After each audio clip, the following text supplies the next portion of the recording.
तो यार कैसा आप लोग, आपका स्वागत है इंटरनल लाइफ के एक और नए चैप्टर में। स्टार्टिंग में मेंकट को दिखा जाता है जो कि उसी रिवर के पास बेहोश होता है। वो उठता है और बोलता है कि मेरे साथ क्या हुआ अभी भी। जब मैं उस बॉडी के पास गया तब मैं अचानक बेहोश हो चुका था, उसके बाद पता नहीं मेरे साथ क्या हुआ। फिर वो उठता है और जो अपनी प्रैक्टिस के लिए उसको प्रैक्टिस करने लगता है और बोलता है कि मेरी जो भी इंजरी थी वो गायब हो चुकी है और मेरी बॉडी पहले से ज़्यादा मुझे हल्की लग रही है और मेरा जो भी पेन था वो भी चला गया है। और प्रैक्टिस करते करते उसके पैरों के नीचे जो गोल्डन पिल है उसका बॉक्स आता है। वो मेकड़ बोलता है ये क्या है, और उसे उठाकर खोलता है और बोलता है कि इसकी स्मेल की मदद से जो मेरी बॉडी है वो बहुत ही ज़्यादा रिफ्रेश और रिलैक्स लग रही है और मेरी जो भी थकान थी वो भी चली गई है। स्पेशली ये 9 होल जिसमें एयर का फ्लो होता है और लगता है ये धीरे धीरे सांस ले रहा है, क्या ये अभी भी जिंदा है। और मैंने पहले जो फैंग डिसाइपल है उसको कहते हुए सुना कि यहाँ पे रूमर है कि यहाँ पे कोई स्पिरिचुअल पिल है जिससे तुम अपनी सालों की मेहनत और एक्सरसाइज को बचा सकते हो। और वो पिल उसकी अपनी वाइटल एनर्जी की कमी को पूरी करती है। और ये पिल जो हमारी जो फैंग फैमिली है उसकी बेस्ट पिल लिंगजिंग पिल और स्नो गिजलिंग पिल उससे हजारों गुना पावरफुल है। हालांकि मैं इस पिल को ऐसे ही नहीं ले सकता। और जो बाइजन की बॉडी के पास आता है और बोलता है कि सर मुझे आपकी बॉडी मिली यहाँ पे और मुझे आपको दफनाना पड़ेगा। और रही इस पिल की बात, और जैसे ही कहने लगता है जो बाइजन है वो उठता है। मेंकर बोलता है क्या ये ज़ॉम्बी है? बाइजन हंसते बोलता है सही में जो मिस्ट्रेस रिलेम है वो कुछ अलग ही है। और फैंकिंगजू तुम बहुत ही ज्यादा आउटस्टैंडिंग डिसेबल है फेदर शेक की। और बोलता है कि इस दुनिया में और भी ज्यादा पावरफुल लोग हैं। और एमसी की तरफ देखता है और बोलता है कि ए बच्चे क्या तुमने मुझे बचाया है? मेंकट बोलता है क्या तुम अभी भी जिंदा हो? ये लो तुम्हारा ट्रेजर, मैं तुम्हें वापस देता हूँ। और अपने मन में बोलता है कि ये तो बहुत अजीब है, ये इंसान मर के भी वापस आ सकता है और अपनी जो बॉडी है उसमें जो मैजिक ट्रेजर को कैरी करता है और ये एक ही अटैक से मेरी जान ले सकता है। और ये अपने दिमाग में यही सोच रहेगा कि ये मुझे मार देगा, अभी मुझे यहाँ से निकलना पड़ेगा, मुझे रिस्क नहीं लेना है। फिर जो बायाजन बोलता है कि मैंने ये एक्सपेक्ट नहीं किया था कि तुम इतना शांत रहोगे और तुम्हारे जो कपड़े को देख के ऐसा लग रहा है कि तुम एक स्लेव हो, है ना? और मैं साफ साफ कहूँ तुम्हें एक स्लेव को मिला। अगर तुम फैमिली हेड को रिपोर्ट करते और उसके हवाले कर देते तो तुम्हें कम से कम 1000 सिल्वर टेयर्स तो मिल ही जाती रिवार्ड के रूप में। मेंकड़ा बोलता है कि हम स्लेव अच्छे होते हैं और हम हार्ड वर्क करते हैं और मुझे तुमसे एक ट्रेजर मिला है और मैं चुपचाप अपना फॉर्च्यून बनाता हूँ एक किंग की तरह। बाइजन हंसते हुए बोलता है कि फॉर्च्यून बनाते हो किंग की तरह, वो भी चुपचाप, इसमें तो एक पॉइंट है। और अब बोलता है कि आखिरकार तुम किस हाउस के स्लेव हो मुझे बताओ। मेंकड़ा बोलता है मैं लॉन्ग यंग प्रोविंस में फैंग फैमिली का एक स्लेव हूँ। फिर बाईजन बोलता है कि इसके जो पैरों के निशान है वो बहुत गंदे हैं लेकिन ये क्रम से बाहर भी नहीं है। एक स्लेव जो कि फैम फैमिली की बॉडी रिफाइनमेंट मेथड को सीक्रेटली प्रैक्टिस करता है। लेकिन यही तो बहुत बड़ी पाबंदी है सभी फैमिली की, क्योंकि कोई भी स्लेव उनकी फैमिली टेक्निक को प्रैक्टिस नहीं कर सकता।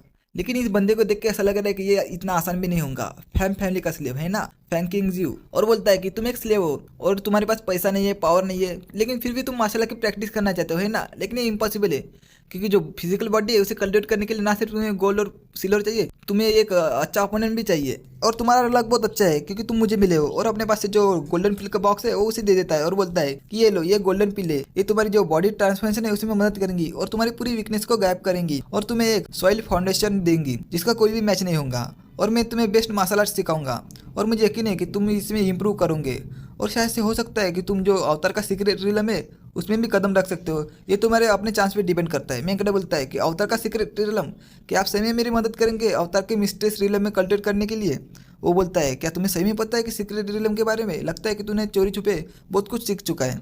और उसे बताने लगता है कि फिजिकल बॉडी और 10th रिलम को कल्टिवेट करने के लिए टोटल 10 स्टेप है। उसमें से पहला स्टेप हेल्थ को मेंटेन करना, दूसरा स्टेप पावर की प्रैक्टिस करना, तीसरा स्टेप मूवमेंट की प्रैक्टिस करना, चौथा स्टेप रिजिडिटी और फ्लेक्सिबिलिटी यानी कि कठोरता और लचीलापन को प्रैक्टिस करना, और पांचवा स्टेप डिवाइन पावर, और सातवां स्टेप ब्रीथ, सातवां स्टेप इनर स्ट्रेंथ, और आठवां स्टेप लेवल ऑफ करेज, नौवां स्टेप लेवल ऑफ स्पिरिचुअलिटी, और 10वां स्टेप डिवाइन ट्रांसफॉर्मेशन। और बहुत कमी प्रैक्टिस है जिसको कि पता है कि डिवाइन ट्रांसफॉर्मेशन को कल्टिवेट करने के लिए कोई लिमिट नहीं है। और जो डिवाइन ट्रांसफॉर्मेशन और मिस्टिक रिलम है उसमें पावर का बहुत बड़ा गैप है। और जब तुम अपनी फिजिकल बॉडी को एक्सट्रीम लेवल पे कल्टिवेट करते हो तब तुम्हारा ब्रेन तुम्हें बहुत ही ज़्यादा फिजिकली स्ट्रांग सपोर्ट करेगा। यही नहीं है, तुम्हारी जो स्पिरिचुअल एनर्जी है वो तुम्हें जो वेरियस डिवाइन एबिलिटी है उसे प्रोड्यूस और कल्टिवेट करने में मदद करेगी। हालांकि जो तुम्हारा ब्रेन है वो किसी भी मार्शल आर्ट को डायरेक्टली प्रैक्टिस नहीं करा सकता। इसलिए जो लोग अवतार के सीक्रेट रिलम को प्रैक्टिस करते हैं उन्हें हेवेंस के बहुत ज़्यादा रेयर और बहुत ज़्यादा प्राउड चाइल्ड माना जाता है। और मैं चाहता हूँ कि तुम मुझे मास्टर की तरह पूछो, और जब तुम अपनी कल्टिवेशन पूरी करोगे तब मैं चाहता हूँ कि तुम मेरे लिए दो काम करना। पहला कि तुम्हें फेदर सेक में ज्वाइन होने के लिए जो फैंग फैमिली है ना उसमें अपॉर्चुनिटी ढूंढनी होगी और फेदर सेक के जो फेदर एंसेंट स्क्रिप्चर है उसे सीखना होगा। और दूसरा तुम्हें जो फैंग किंग्स है उसे मारना होगा। मैं क्या बोलता है फैंग किंग्स वो तो फेदर सेक की एक एल्डेस्ट मिशन है जिसका नाम है फैंग किंग्स, वो तो फैंग फैमिली के ही मेंबर है।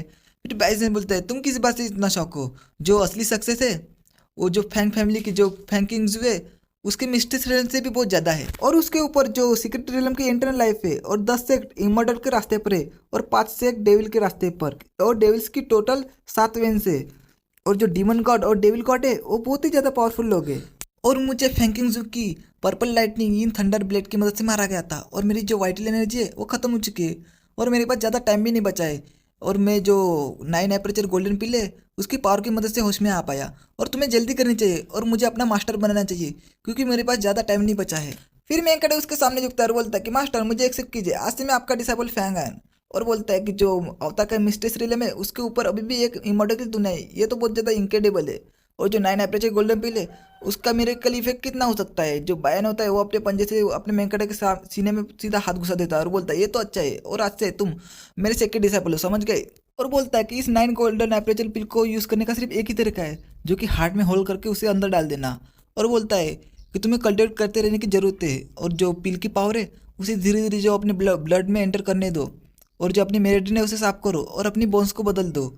और बोलता है कि अगर मेरी पूरी बॉडी नहीं जली रहती तो ये पिल को मैं इस्तेमाल कर लेता, लेकिन अब ये पिल इस बच्चे के लिए एक वरदान की तरह है। फिर मेंकड़ा को बहुत ही ज़्यादा दर्द होता है। फिर पीछे से जो बायाजन बोलता है कि तुम अपनी फिजिक को चेंज कर सकते हो और तुम्हें फैंग फैमिली की तरफ से जो फर्स्ट लेडी है ना उसकी तरफ से अप्रिसिएशन मिलने की चिंता नहीं होगी, क्योंकि वो पहले जो अवतार के सीक्रेट रियल में वहाँ पे पहुंच चुकी है और वो देख सकती है कि तुम्हारी बोन्स अलग है। तुम टाइट बैठो, मैं तुम्हें सिखाऊंगा मेरी मार्शल आर्ट 7 स्टार्स फिस्ट को।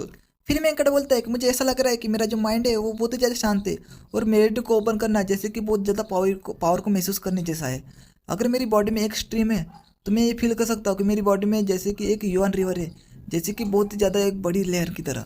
हमारे जो कैंसर से की जो फिश टेक्निक है वो स्काई और स्टार पे बेस्ड है, और स्ट्रेंथ को मजबूत करने के लिए, ग्रेट पावर अचीव करने के लिए हम हेवंस और अर्थ को कम्युनेट करने के लिए हम अपनी फिजिकल बॉडी का इस्तेमाल करते हैं। और याद रखना इसके बाद तुम मेरी बॉडी को दफना देना और जो फेदर से के फेदर असेसियन स्क्रिप्चर है उसे चुराना और हमारे सेक के मास्टर के सामने प्रेजेंट करना, जिससे कि मास्टर मुझे रिवाइव कर सके। जो मेंकटा कल्टिव करता है वो देखता है, वो बोलता है ये तो इम्पॉसिबल है, जो ये स्क्रिप्चर में यहाँ पे ये कैसे पॉसिबल हो सकता है, ये तो मैजिक ट्रेजर है ना जो कि हैंग क्वेंग एम्परर के असेसिन के बाद उसके पीछे छूट गई थी। और बोलता है कि तुम्हारी हिम्मत कैसे हुई इसको अपना मास्टर रिकॉग्नाइज करने की। तो इसी के साथ ये चैप्टर यहीं पे खत्म होता है। आपको ये वीडियो कैसा लगा मुझे कमेंट में जरूर बताना। मैं मिलता हूँ नेक्स्ट वीडियो में, तब तक के लिए बाय बाय, सायोनारा।